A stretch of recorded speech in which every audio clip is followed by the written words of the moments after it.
All right. Good evening, everybody, and welcome to Vintage Books Live. I'm Christy Peterson from Vintage Books, which is, I suppose, fairly obvious. Tonight we have Jessie Kwak with us. Jessie is a writer of all sorts of different things, really, nonfiction, creative, on the creative process. But most notably, and what we're mostly going to be talking about tonight, is her science fiction and fantasy writing. And we're going to start with her newest book, which is called After the Tide. She's going to hold it up for me. Yay. It's a novella. It's coming out from, is it Fairwood Press? I forgot to look that up. Yep, Fairwood Press. Which is a Washington press, which is so local, locally, Pacific Northwest Press, which is also really fun. I wanted to note at the beginning that Jessie unfortunately is not wearing the pirate patch just for fun. I wish she were, but so that we don't get too derailed on all of that, please feel free to go to Jessie's Instagram post or page, which I believe is at Kwak Jessie. Kwak Jessie, yeah. And you can see all the spiel about that, because I'm sure that people are curious if they haven't been up on all the things that have been going on, but we'd rather talk about books tonight. So be sure to check that out if you're interested. But tonight we're going to talk about, first of all, we're going to talk about After the Tide, which is her newest book that's coming out next Tuesday. And then a little bit later in the program, I'll ask her a couple questions about some of her other work, particularly because we have a fan question that came in on one of the books. So we'll get to that later, but let's start with After the Tide. It is a novella. Is that the proper term? Or I know there's a couple of different short forms that have two different names. So it's technically a novelette. Okay. The cutoff, I believe, which is very wonky word count stuff. Yeah. A novella is 17,000 words and above, or, until you get to novel length. And then a novelette is, I think, maybe 9,000 to that 17,000. Okay. So it's kind of in that. Okay. I might be a little wrong on that. But it's a little book. What I really love about it is that it packs a lot into its little self. So it'll be fun. I'm very excited to talk about it. I'm like super lucky that I got to read it ahead of time. It's the best part of being a bookseller. Hands down. But the first question I'm going to ask is that, I've read some of your other stuff. This is a little bit of a departure. Most of your other stuff is like sci-fi in space. This one has sci-fi elements, but I feel like it's a little bit more of a sci-fi fantasy sort of mashup. And no spaceships, it's ground-based. And so I'm really curious, like, how this little story came to be. That's just it's very much its own thing. Yeah, the thing I love about writing shorter stories, which I don't do very often, I write mostly novels. Most of the time, until very recently, whenever I've started a short story, it's ended up just being like the first chapter of a novel. And I'm like, oh, I did it again. How do you write a short?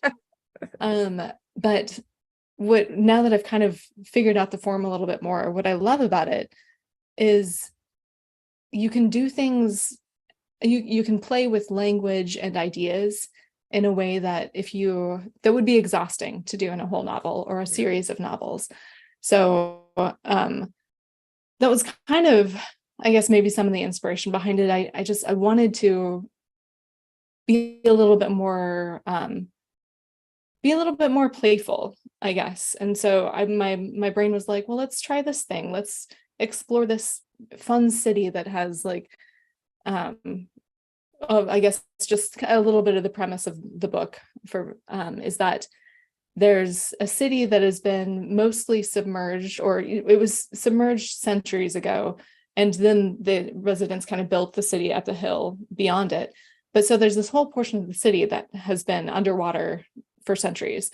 But because of a convergence of the planet's moons or what, don't science me on this.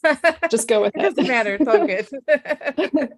The tide has, there's like a historic low tide that has uncovered the lowest portions of the city that no one's seen. And so it's like, this event of a generation or of, generations, like, people are not, this isn't going to happen again for forever.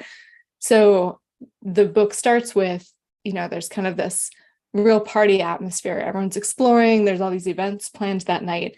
But our main character, Adria, she is actually taking part in this kind of citywide scavenger hunt that's a little underground, it's a little mysterious. She doesn't quite know what she's getting into, but it turns out she's getting into some pretty dangerous stuff. But that's kind of the premise of the book is, and kind of how I started writing this book too, was just following Adria as she like explored the different parts of the city. And as she uncovered the mystery, I started to uncover some of the mystery. And I was like, oh, that's what I'm writing about. So, Yeah. Something with a longer novel, it would have been a lot more difficult Right. to explore that way. Did But I've probably asked you this in a past interview, but of course I've forgotten the answer, and maybe there's new people watching, so I'll ask it again. Are you typically more of a, like, I'm going to write this story and uncover it as I go kind of a person? Or are you typically more of a, I'm going to plan this out, and while there might still be some discovery, I kind of know where everything's going ahead of time? a little bit of both. I feel like unless I'm actually writing, I don't know what's happening in the story. I can't, I don't sit down and think, I'll do this and then this and then this. I really have to kind of be in the process of writing. And so with a shorter story, I will just kind of see where it's going and then think about it for a while and then be like, oh, okay, here's how I'll finish it. Or, here's how the pieces fit together. And I did that honestly with my very first series, the Bellari Saga series. Those books I did not know where I was going from start to finish. So there's 5 books. It's a complete story arc. So I had to like tie up plot lines at the end. And that was so stressful. Writing book 5 was so stressful because I was like, I did not come into this with a plan. Where are we going here? No, that one isn't out. Book 5 isn't out yet, right? It is, yeah. Oh, it is. No, okay, I'm getting mixed up. So the Bellari all 5 are out. Okay. Yep. Yeah, I'm So thinking the Nancy Chronicles, which is my second series, I was like, I'm not doing that again. I'm going to come up with a plan. I know what I'm doing. I'm gonna, yeah. So I outlined the Nancy Chronicles books much more than I did the Bellari Saga books. Yeah. Would you mind? I was gonna ask you to read the first few lines of the book, but if there's another section that you'd rather read, that's okay. I was just thinking like a paragraph. I was thinking the first few lines just to kind of give it as a teaser, but if you think there's a better teaser, you're welcome to read something different. Yeah, I think that's a wonderful place to start. This will be good practice. I'm doing a reading on Thursday at the Rose City Book Club, and I haven't practiced at all, so you're getting a very okay. That's reading. Okay. We'll be your guinea pigs. It's the event of the generation, the century, the millennium. All 3 moons' arms linked in a tug of war to drag the tides low, lower, low enough that the glistening cobbles of Terry by the Sea's submerged original streets lay naked and exposed tonight for the first time in living memory. Tonight, the city is alive with revelers, accustomed to navigating their city by hovercraft and bridge and gondola and tether ferry. They walk streets, littered with debris and rubble, stepping around abandoned